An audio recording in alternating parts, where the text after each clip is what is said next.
Hello student, so welcome back to YouTube channel student.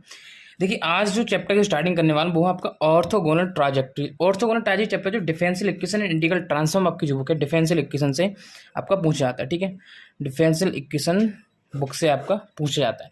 अब देखो, ये जो चैप्टर इससे आपको एक क्वेश्चन मिलना तय है। ठीक है, कंप्लीटली आपको एक क्वेश्चन मिलेगा ही मिलेगा इस चैप्टर से, और इसका जो बेस्ड होता है ना आपको सेम होता है। मेरा कहने का मतलब है जो चैप्टर है आपका ऑर्थोगोनल ट्राजेक्टरी, उससे आपका बीएससी मैथमेटिक्स में आपका बीसी हो चाहे बीटेक, उससे एक चैप्टर आता ही आता है। पूरा चैप्टर जो उससे देखो इंपॉर्टेंट थिंग्स इसकी चैप्टर्स की क्या है मैं आपको समझा देता हूँ पहले, कि आपको इस चैप्टर से, ठीक है, एक क्वेश्चन क्या है मिलेगा ही मिलेगा। एक क्वेश्चन क्या है आपको करेक्टली मिलेगा ही मिलेगा इस चैप्टर से, ऑर्थोगोनल ट्राजेक्टरी डिफरेंशियल इक्वेशंस का। दूसरी चीज है कि पूरा एक ही फॉर्मूला पर बेस्ड चैप्टर है। आपको ऐसे चैप्टर समझा दूंगा कि आप कहेंगे हाँ सर बिल्कुल कंप्लीट हो गया। ठीक है, सो बिल्कुल भी देरी ना करते हुए आपको चैप्टर की स्टार्टिंग करता हूँ, ऑर्थोगोनल ट्राजेक्टरी। इससे पहले मैं आपको काफी चैप्टर्स करा दिए हैं जो कि आपको मिलेंगे प्ले लिस्ट में जाके देख सकते हैं। सबकी लिंक भी आपको नीचे मिल जाएगी लेक्चर्स की जो ऑर्थोगोनल ट्राजेक्टरीज है। तो देखो, इसमें पहले आपको वर्किंग रूल समझा देता हूँ। वर्किंग रूल्स में आपका कुछ भी नहीं है, ऐसे समझा दूंगा कि आप कहेंगे सर बहुत अच्छे से समझ में आ गया, और इसके सभी इंपॉर्टेंट क्वेश्चन भी आपको मैं कराऊंगा। लेक्चर 1 ये है, लेक्चर 2, लेक्चर 3, लेक्चर 4, लेक्चर 5, जितने इंपॉर्टेंट क्वेश्चन हो सकेंगे सबके सभी मैं कंप्लीट कराऊंगा। और आपको नोट्स वगैरह चाहिए तो नोट्स के टेलीग्राम की लिंक भी, व्हाट्सअप का नंबर भी नीचे डिस्क्रिप्शन में दिया गया है। तो वर्किंग रूल्स की बात करूँगा तो वर्किंग रूल्स में आपको कुछ नहीं होता है। ठीक है, पहले आपको क्या है, कोई भी इक्वेशन दी होगी, कैसी भी इक्वेशन हो सकती है, मैं बात नहीं कर रहा किस टाइप की हो सकती है, कभी सेक्युलर्स की हो सकती है या आपकी कोई भी इक्वेशन हो सकती है। ये मैटर नहीं करता है कौन सी इक्वेशन आपकी होने वाली है। ठीक है, पहला पॉइंट। दूसरा पॉइंट, आपको कहीं भी आपको डिफरेंशिएशन करना होगा। यहाँ पर आपको पहला दूसरा काम होता है डिफरेंशिएशन करना। इससे आपको क्लियर नहीं होता है तो क्वेश्चन से आपको 100% क्लियर हो जाएगा। ठीक है, आप कहेंगे सर आपने बहुत अच्छा क्लियर कराया, हमको क्लियर हो गया। तो डिफरेंशियल इक्वेशन आपको दे रखी है, उसका आपको निकालते हैं dy/dx। ठीक है, और उसको हम चेंज कर देते हैं -1/dy/dx। इतना आप नोट कर लीजिए कि dy/dx को -1/dy/dx में चेंज कर देते हैं। दूसरा और सॉरी तीसरा आप याद कर लीजिए कि हम r d(θ/dt) हमारा जो फंक्शन निकल के आता है उसको हम चेंज कर देते हैं -1/r dr/dθ। ये आप तीनों चीज़ें, दोनों चीज़ याद रखिए कि dy/dx को किस में चेंज करते हैं और r dθ/dt को किस में चेंज करते हैं। बस यहाँ तक ही आपका काम है।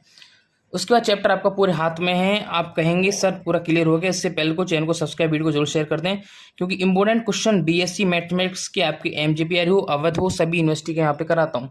तो ऑर्थोगोनल ट्राजेक्टरीज आपका बहुत ज़्यादा इंपॉर्टेंट चैप्टर है।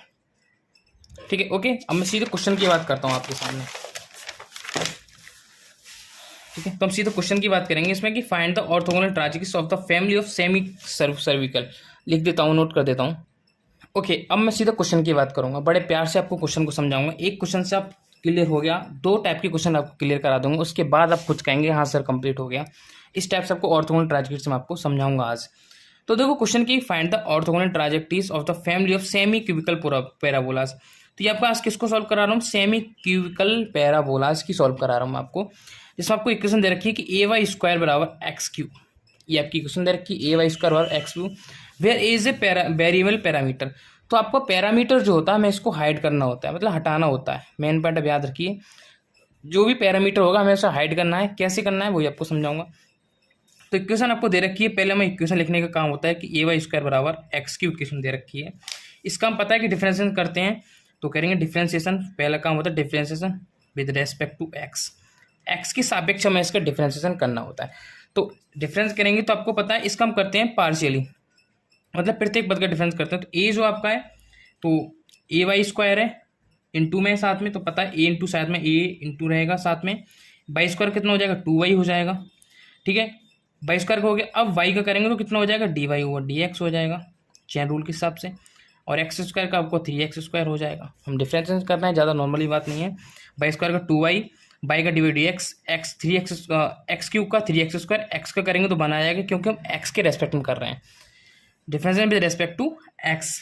अब यहाँ से हमें dy/dx फाइंड करना है, तो dy/dx हम यहाँ से निकालते हैं बराबर 3x², और ये पूरा क्या आ जाएगा अपॉन में आ जाएगा, इतना पता हो जाएगा 2ay।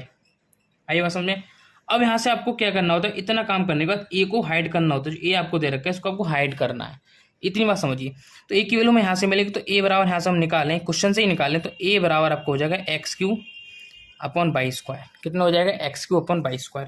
तो dy/dx equal to 3x² upon इसकी वैल्यू पुट करिए तो 2 इंटू ए की वैल्यू पुट करिए x³ अपॉन y²। तो बाई से एक बाई कैंसिल, x³ से पूरे x² कैंसिल। तो अब हमारा आ गया कि dy/dx निकल के आ गया बराबर 3y, क्योंकि एक बाई आपका क्या है ऊपर पहुंच जाएगा, ये वाला बाई जो ऊपर पहुंच जाएगा, x आपका एक नीचे हो जाएगा, तो 3y/2x यहाँ पे बच गया। ठीक है, अब करना क्या होता है, नाउ पुट, जो मैंने स्टार्टिंग में बताया था कि dy/dx इक्वल टू पुट करना होता है माइनस का dy/dx, माइनस लगा के इसे माइनस का 1 उल्टा कर देना होता है, नॉर्मल सी बात है, ज़्यादा हार्डली नहीं है। तो माइनस का 1/dy/dx हमने पुट कर दिया किसकी जगह, जो वैल्यू वहाँ दे रखी थी उसकी जगह, बराबर 3y/2x, एग्जैक्टली जो हमें दे रखा है हम वो लिख लें। आगे निकल के -1/dy/dx बराबर 3y/2x। नाउ तो माइनस का dx/dy ये ऊपर पहुंच जाएगा आपका, तो माइनस का dx/dy बन जाएगा बराबर 3y/2x। क्लियर है। अब क्या करते हैं हम इसको इस वैल्यू को इधर ले जाते हैं, इस वैल्यू को इधर ले जाते हैं, तो माइनस का 2x इंटू dx बराबर 3y/dy। अब इस पोजीशन को देख के आप समझ रहे होंगे कि दैट जो पोजीशन बन रही है आपकी इंटीग्रेशन पोजीशन बन रही है। कौन सी इंटीग्रेशन पोजीशन, तो लिखेंगे ऑन इंटीग्रेशन या इंटीग्रेशन, कोई दिक्कत नहीं, जिससे आपकी इच्छा हो वो लिखते हैं। तो ऑन इंटीग्रेशन जैसी भी इच्छा हो, तो 2x x/dx आपको पता है कि 2x का क्या हो जाएगा -2, तो आपका बाहर ही जाएगा, x/dx का हो जाता है x²/2 बराबर 3 आपका बाहर रहेगा, इसका y²/2 इंटू dy हो जाएगा। 2 से आपका 2 कैंसिल हो गया, ये 2 इधर आ जाएगा, तो माइनस का 2x² बराबर 3y² इंटू ये तो हट जाएगा, 2 - 2x से बराबर आपका 3y² आ गया। और एक आपको पता है कि कॉमन चीज़ c ले लेते हैं, कोई भी आपको कॉमन फैक्टर, कोई दिक्कत नहीं। तो 2x² वैल्यू हम उधर ले गए प्लस का 3y² और इधर में बराबर c कर दीजिए। और अगर दोनों की वैल्यू आपको सामने दिखाई देती हैं तो जो हम पद निकालते हैं कांस्टेंट पद, उसको हम c² लगा दें, कोई दिक्कत नहीं है। ठीक है, तो इस टाइप से हम 2x² प्लस 3y² बराबर c² हमारा आंसर आ गया। देख ला आपने क्वेश्चन कितना सरल था, कुछ ही स्टेप्स हमें समझने थे। पहले डिफरेंशिएशन करना, dy/dx की वैल्यू निकालना, पुट करना, फिर आपको पैरामीटर रख देना। ठीक है, तो नेक्स्ट क्वेश्चन जो आपको कराऊंगा उससे भी आपका बहुत अच्छा खासा क्लियर हो जाएगा, क्योंकि इसको मैंने आपको पता बता दी dy/dx वाला, इसी वीडियो में आपको समझा दूंगा, d θ/dr भी इसी में समझा दूंगा कैसे आपको करना होता है। ठीक है, तो एक दूसरे पद का क्वेश्चन इसी में वही आपको सॉल्व करके दिखाता हूँ मैं। ओके, समझिए नेक्स्ट क्वेश्चन के बारे में क्या है। ठीक है, क्वेश्चन भी आपको कोई दिक्कत नहीं है, सेम एग्जैक्टली क्वेश्चन है, बस समझना है कि क्वेश्चन क्या कह रहा है कि find the orthogonal trajectory of a coordinates r बराबर a 1 - cos theta where a is a parameter. तो मुझे साफ साफ नजर आ रहा है कि इसमें पैरामीटर क्या है और इसे हमें a को गायब करना है। कैसे गायब करना है, सब प्रोसेस मैंने पहले वाले क्वेश्चन बता दी। अब देखो इसको हम क्या है सरल भी कर सकते हैं, आपको दिखाया कि इसमें साफ साफ अगर इसका डिफरेंशिएट करें तो निकालना मुश्किल पड़ जाएगा। तो पहले हम क्या इक्वेशन को लिखते हैं कि r बराबर a 1 - cos थीटा, हमने क्या इक्वेशन को लिख दी, इक्वेशन को फर्स्ट मान लीजिए, कोई दिक्कत नहीं है। इसका हम क्या करेंगे, इसका लॉग लेंगे इस वाली इक्वेशन का, तो टेकिंग लॉग बोथ साइड, हमने दोनों साइड इसका लॉग ले लिया। तो आर का कितना हो जाएगा, लॉग आर बराबर लॉग ए इंटू 1 - cos थीटा। इसको हम लॉग लेके कर रहे हैं क्योंकि ये हमारा अगर डायरेक्टली हम करते हैं तो हमारा लॉन्ग प्रोसेस हो जाएगा। ठीक है, क्योंकि डायरेक्ट dr/dθ में नहीं निकल सकता, क्योंकि हमें साफ साफ सिखाया गया है कि r d θ अपॉन dr बराबर कितना होता है, -1/r dr/dθ। तो हमको ये वैल्यू पुटअप करने के लिए साफ साफ हमें r कहीं से ना कहीं से लाना पड़ेगा। तो इसके लिए हम क्या लॉग लेते हैं, तो लॉग हमने ले लिया यहाँ पे, क्योंकि अगर हम डायरेक्टली करते तो dr/dθ निकल के आता है, दैट मीन्स हम इसको सिंप्लीफाई नहीं कर सकते थे। तो log r बराबर log a into log 1 - cos theta. अब इसको हम क्या कर सकते हैं, देखिए log r बराबर log m इंटू n कितना होता है, log m प्लस n, तो log a प्लस का log 1 - cos थीटा। क्लियर इतनी बात। Differentiation with respect to theta, ये आपको जानना है। तो log r का क्या होता है, 1/r हो जाएगा, log का कितना हो गया 1/r, r का करेंगे तो कितना आएगा dr/dθ। आई बात समझ में, बराबर। अब यहाँ से तो आपका वैल्यू 0 बन गई, इसका मतलब नहीं है। बात करेंगे log की, तो log का कितना हो जाएगा 1/1 - cos थीटा, जो वैल्यू आपकी सेम होती है वही हमने लिख ली। इसका cos थीटा करेंगे तो cos थीटा कितना होता है sin थीटा, इतना सा हमको जानना था। ओके, अब पुट आपको करना है कि 1/r r d theta upon D R बराबर -1/r D R over D theta, ये आपका होता है। तो ये पोजीशन आपकी 1/d अपॉन डी है, तो इसको हम चेंज कर देंगे। तो R D theta upon D R हमने क्या कर दिया, इसको चेंज कर दिया, इसको क्या हमने पलट दिया, चेंज कर दिया। तो R D theta upon D R बराबर ये ऊपर पहुंच जाएगा आपका 1 - cos थीटा, ये आपका नीचे आ जाएगा। आप वैल्यू पुट कर दीजिए, तो -1/r D r upon D theta बराबर 1 - cos थीटा अपॉन का साइन थीटा, जो वैल्यू आई थी वो आपकी सेम बन के निकल कर आ गई।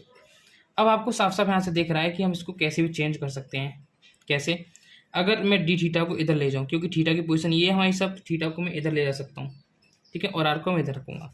तो डी आर अपॉन आर बराबर 1 - cos थीटा अपॉन का sine theta into D theta, ये आपका क्या है, इंटीग्रेशन का साइन, क्योंकि हम ऑन क्या करते हैं, इंटीग्रेशन करना होता है। इतनी वैल्यू निकालने के बाद हमें क्या करना होता है, इंटीग्रेशन। तो ऑन इंटीग्रेशन, इंटीग्रेशन पर हमें इसको समझना है, ठीक है। तो पहले इसको क्या करते हैं, सिंप्लीफाई कर लेते हैं थोड़ा सा, क्योंकि ये आपका सरल पड़ जाएगा। अब यहाँ से मैं क्या करता हूँ, 1 माइनस, अब आपको साफ साफ दिखाई दे रहा है कि इस कहीं भी हमें ऐसी पोजीशन बनती है तो उसको हाफ एंगल वाला फॉर्मूला यूज करते हैं। जैसे कॉस थीटा का हाफ एंगल का साइन थीटा क्या बनेगा, 2 sin स्क्वायर थीटा/2 - 1, और साइन थीटा का मतलब साइन थीटा है तो इसका हम 2 sin थीटा यूज करेंगे, हाफ एंगल वाला फॉर्मूला यूज करेंगे। तो 2 sin थीटा/2 इंटू कॉस थीटा/2 हमारा होता था फुल एंगल का, लेकिन हमारे पास हाफ एंगल यूज कर रहे हैं। तो 1 तो 1 आपका कैंसिल हो गया, 2 से 2 कैंसिल, एक साइन थीटा से आपका 2 sin स्क्वायर होता है, एक साइन थीटा कैंसिल, टोटल बनाकर tan थीटा/2 बन गया। तो डी आर अपॉन आर बराबर ये आपका क्या बन गया, tan थीटा/2 इंटू डी थीटा बन गया, ठीक है। तो यहाँ से आपको देख रहा है डी आर अपॉन आर क्या होता है, लॉग आर होता है, integration d r upon r का लॉग आर होता है। tan थीटा/2 का समझिए, tan थीटा/2 का आपका स्क्वायर बनता है 2 sec में, तो इसको हम क्या करेंगे, 2 log, ये आपका tan थीटा/2 को लॉग की फॉर्म में लिख रहे हैं, 2 log cos थीटा/2, ठीक है, याद रखिए 2 log cos थीटा/2 प्लस का log c। तो tan थीटा/2 आपको याद रखना है इस चीज़ के लिए कि tan थीटा का इंटीग्रेशन लॉग की फॉर्म कैसे लेके आएंगे, तो 2 log cos थीटा/2, यह आप लिख सकते हैं डी cos स्क्वायर थीटा/2। तो cos स्क्वायर थीटा/2 हम कैसे लिख सकते हैं, 2 log cos थीटा/2, क्योंकि cos स्क्वायर थीटा/2 अपने कितना घात इसके आगे आ जाती है, तो लॉग की फॉर्म में हमें इस टाइप से इसको लिख देते हैं, ठीक है। तो इस वीडियो में मैंने आपको 2 क्वेश्चन कंप्लीट करा दिए बहुत अच्छे तरीके से। तो आपको रिक्वेस्ट है चैनल को सब्सक्राइब, वीडियो को शेयर करने की। नेक्स्ट वीडियो में आपको और इससे जो हार्डली क्वेश्चन होंगे और जो आपके इंपॉर्टेंट क्वेश्चन होंगे मैं आपको उनको कंप्लीट कराने वाला हूँ। वीडियो नेक्स्ट जरूर देखिए, लेक्चर 2, ठीक है। और आपको नोट्स वगैरह चाहिए तो व्हाट्सएप में 9411009110 मुझे कॉन्टैक्ट कर सकते हैं। बाकी अदर इन्फॉर्मेशन आप चाहें तो कमेंट सकते हैं, कमेंट में सब पढ़ता हूँ, सब आपको रिप्लाई दूंगा। कोई भी चीज़ आप मुझसे जानकारी ले सकते हैं। तो differential equation and integral transform आपकी बुक है, तो एक बार जरूर चेकआउट करें।